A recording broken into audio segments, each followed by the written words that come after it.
Yeah.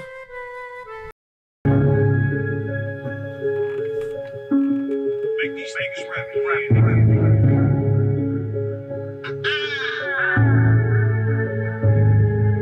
I'm knocking niggas down with that 4 pound when they go down. That Pakistan chopper knock his forehead to the low ground. Deadly ground birth, blood spreading through the turf. But it's a lot of niggas dead, was out here fucking up that work.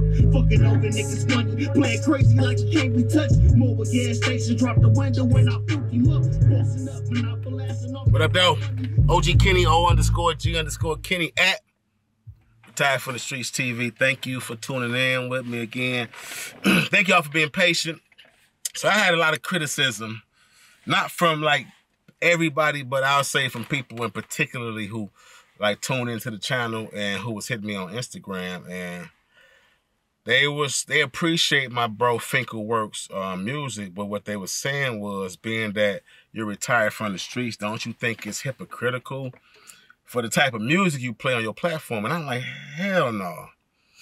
Because if you listen to bro's whole story, he's telling you, like, it sound, you know, he's telling you from a first and second hand experience, like, the consequences of messing up work, trying to get in the game when you ain't ready, you know. So it's a bunch of that. It's a lot of anecdotes to his music.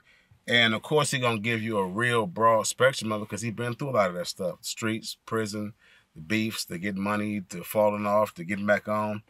So when we met, we had similar parallel stories, even though he like 10 years younger than me. That's my little bro. But shout out to my dude Finkelworks. Love you, bro. So anyway, that's part. So don't judge me for whatever I listen to, because I'm gonna listen to some crazy stuff when I work out, when I'm getting motivated. I grew up off hip hop and rap.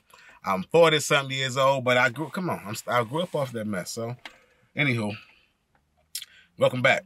On this particular episode, I got to talk about the blanket party, the classic blanket party. I don't know what they call it in other states. In Michigan, we call a blanket party, we describe a blanket party as this. It's a few ways you could do a blanket party. All of them end up with whoever up under that blanket getting his issue or her issue. Now, in particular, I'm going to tell y'all this story. I'm at Macomb. It's wintertime. I'm with all these little young wild dudes. My dude Rick Franklin, my dude Lil Sag I was telling you about. I'm all over the place. That little dude, my dude Chesney Bay. I forgot to shout him out one of these times. My little dude Il Mecca. I had just got cool with my dude Il Mecca. Il Mecca was a 5%er, but he used to be a GD, turned 5%er, and he was caught in between them parallels. Shout out to Il Mecca. Il Mecca had a dope flow, real God body flow. I remember this dude put a hood on and had the Quran doing one of our Black History performances, talent shows, and he just started freestyling out the Quran from a street perspective. It was dope. Real dope lyricists. So boom, let's speed the story up, right? This early in the morning, right? These two young dudes arguing. Now, oh man. One of the young dudes is for sure from the city. I want to say both of them from the city. One of the little dudes was kind of a mixed dude with a little long ponytail. And he could sing a little bit, but he always was like, we get it, bro, you can sing. Like, but you know, dudes don't want to hear that first thing in the morning. You just waking up. We get that you feeling good. You happy to be alive. You may not have as much time as everybody else, but it's a slap in the face a lot of people. And I'm not to say that you're supposed to diminish your shine and your blessings when you incarcerated. But what I'm saying is, it's early in the morning. Some people are not even going to breakfast. Everybody not getting up at the same time you getting up. So they don't want to hear you sing and thinking you El DeBarge Jr., you Chico DeBarge Jr., right? Dudes want to get up, hit their grill, go get them some vittles in their system, or get their day started with some coffee, whatever they do. But they like it usually peace and quiet. A lot of the COs even respect this. They not coming in that boy loud and disrespectful, flicking on lights usually. Not unless they reckless. I think they tough. A lot of them who think they tough and they don't really care, they renegade cops, they'll do that disrespectful stuff. Come in there, flick the lights on, get her done, wake up, fellas. You know, loud, crazy. And some of them females who miserable at home, come in that bad boy, loud, disrespectful, crazy on the mic. Good morning, C unit. And it's like, we get it. Y'all got some authority and power over us. Temporarily for a lot of us, so leave us alone. A lot of these dudes didn't respect that. So when it comes to the little Chico DeBarge Jr. dude, right? You gotta think, almost every other day that he doing this, somebody hollering out in the hall, shut the F up. Dog, go to sleep. Don't nobody want to hear that, you know? So it's a lot of that going on. In particular, this one day, I'm in the bathroom, and I hear the dudes talking about it. I'm in there taking me early morning, Gangsta Deuce, right? So I'm taking my gangster, and I can hear him, though, talking about it. Like, man, dog, he getting a blanket party. I'm sick of him. I don't even want to get up, bro. But I know if I don't get up before him, and, you know, and he like, I don't even got that much time. I'm trying to go home, bro. I know you got about 8 more years to do. He talking to the homie. He like, man, I'm ready to go, bro. I ain't built like y'all, bro. I'm ready to go. I got about 18 months, 2 years to go. I'm ready to slide. So, in the midst of that, I hear them talking about it. He said, yeah, I feel you, bro. He's like, man, I'm with whatever, bro. I'm with whatever you talking about. He talking about a little blanket party. He be straight. Get them together, you know. Like I previously described, a blanket party is when whoever up under that blanket getting an issue. Sometimes the blanket party is this. They're on the top bunk, and if it's a freestanding bunk where it's open to both, like both sides are open with some space on both sides of the bunk, they'll throw a blanket over the individual. Somebody get up under there and hold him down while whoever else punishing, whether it's locking the sock, fist, hands, whatever else, or even more brutal, right? Excuse me. So, and then sometimes it's just you catch a dude, you throw a blanket over his head, somebody hold him, the rest of them, you know what I mean? Or you throw it over his head, you get him together. It give you that advantage real quick. While he fighting his way up out of that, you getting down, right? So, either way, that's a blanket party. Sometimes it's sheets, right? But we call it still a blanket party, even if it's sheets being used. So, they talking about do the blanket party, right? So, I'm minding my business. It don't got nothing to do with me. He used to get on my nerves a little bit, but I used to kind of fall asleep with my headphones on, listen to the radio, and wake up with them sometimes on anyway. So I'm going to the bathroom to get my grill together. A lot of dudes do that too. They throw their music on as soon as they wake up, find something to play, some wake up music, and because they don't want to hear nothing else and they want to get in their own song. So, but dudes who ain't got it, who ain't got no music, who ain't had no tape player, and later on MP3, if you ain't had those, you was listening to whatever somebody was talking about, or you were stuffing your ears with tissues or earbuds. And I know dudes that walk around all day like that as well. Earbuds all day. They do that every now and then, but it's to keep their own sanity. And to speed this story up, right? It was after dinner. I was about to say child, but I want to get specific to the time of day. Now, it's after dinner. Now, like you know, in the wintertime, it gets dark fast. So about 5 o'clock or so, it's already dark. Now, bro, on his way back from child, and they singing, mocking him, though. And he like, okay. He don't even know. And it's only because dude's been saying something to him, asking him, telling him chill out. And he like, listen, bro, I'm in a good mood. I got to do my bid, right? It ain't like he talking back. He telling him, that's how I do my bid. I don't impose on nobody when y'all freestyle rapping and 6 o'clock, 7 in the afternoon. They like, but that's when everybody, he said, but that's when y'all up. I be taking naps. And I guess he had a valid point, but we talking about the majority versus you. The majority of us just getting up don't want to hear you, in particularly, probably deflecting. We don't know what you're doing at that time of day. Either way, everybody usually wants you to shut up. So as he been explaining that, and they feeling like, hey, we tired of this dude, on the way back from child, they singing, mocking him, right? He get in the unit. Somebody get dog a hall call. So that means somebody at the end of the hall wants you, right? So they go knock on this door. Hey, somebody up there in the land that wants you. And he probably like, dang, because he one of them dudes who kind of was cordial with everybody, but didn't have nobody he rocked with or hung out with. And I don't remember why that was, because he was a little offbeat and a little weird anyway. They called him down the hallway.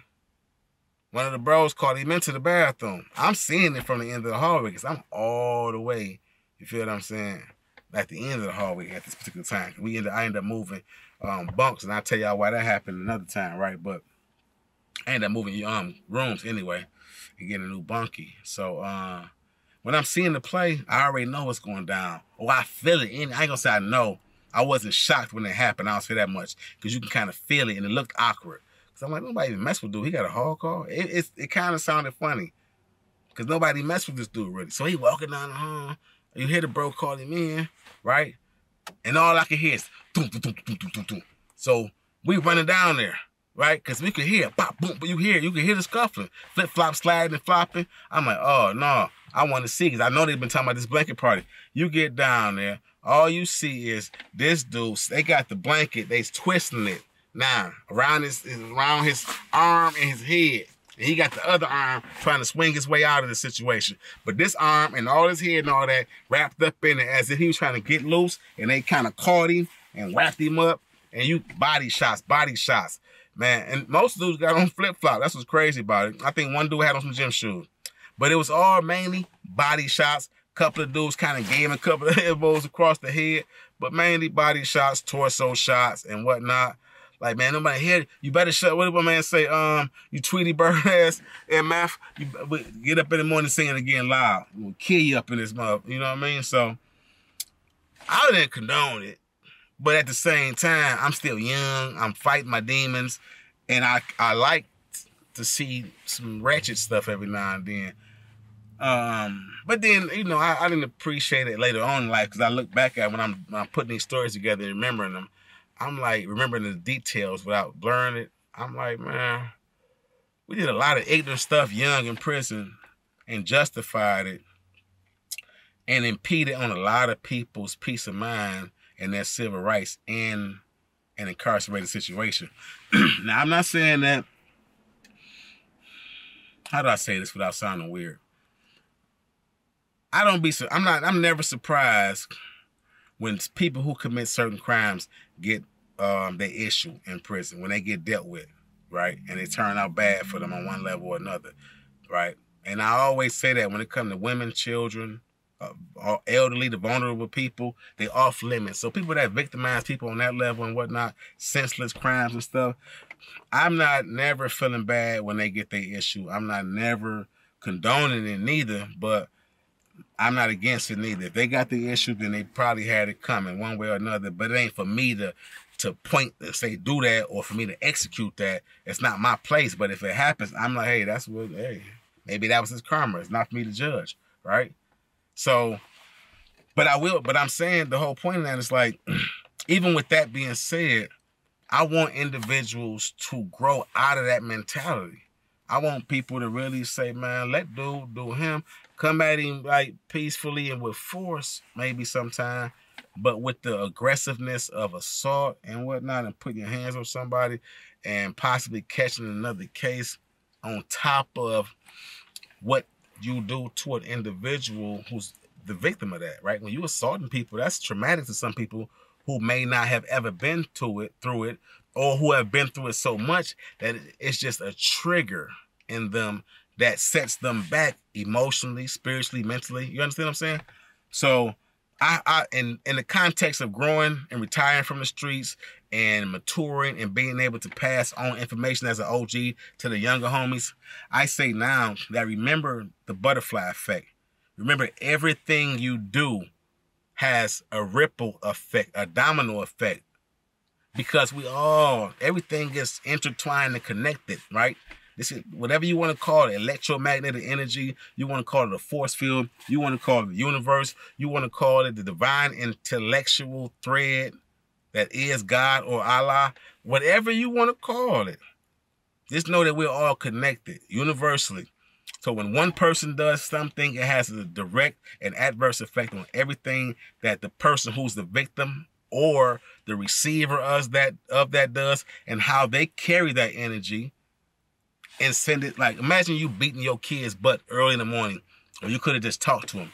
They go to school mad, frustrated, pissed off, get in school, get into it with a student, right? Might beat the student up or get beat up, either way. Now, suppose he beat the student up and this student just so happened to got a brother who's older, who packing, because a lot of these youngsters is packing. And like, I'm not getting beat up no more. I'm taking this to school with me. So you see what I'm saying? That butterfly effect is real. I believe in that. So now, in the context of what I'm saying about that blanket party, yeah, I was like, okay, whatever, get his issue. I'm tired of him too, but I wouldn't have went that far. However, I wasn't judging either. But you're looking at how that dude, which, I mean, he was already kind of withdrawn but whatnot, but he ain't seen them after that. And some dudes, I guess that they appreciated that he was in a good mood, so he was a cheerful dude. I don't know what he was locked up for. I don't remember. The point is, just imagine how many dudes' bids or time that affected when he stopped singing, when they silenced his voice, because we didn't appreciate it or because it wasn't what we wanted to hear. You know, even if it was interfering with our morning. You know, imagine we had switched our dynamic or the way we thought and said, that's a blessing. That's a blessing we got a dude who get up with this type of energy, and let's vibe off that and all start joining in and singing. Corny as it sounds, just imagine that harmonious, rhythmic thing that we could have done in that environment and how it could have reverberated with everybody, including the officers. Food for thought, just food for thought, but that's the way I move now, man. I appreciate y'all for tuning in. I promise y'all more content, and I'm on it. I love y'all. If y'all haven't done so, subscribe, like, smash, all that, the notification bell. Get in the comment section, comment whatever you want, good, bad, or indifferent. I love you anyway. And then always, if you want to, please share the content, get in the comment section, and tell me how your weekend been, how your week been, how hump day treating you, all that. And keep the change, keep them nervous, you feel me? Appreciate God's promise on top of his plan and ride with it, you know? So don't fight, stop resisting. I'm out. OG Kenny at O_G_Kenny at Retired from the Streets TV. Y'all be safe.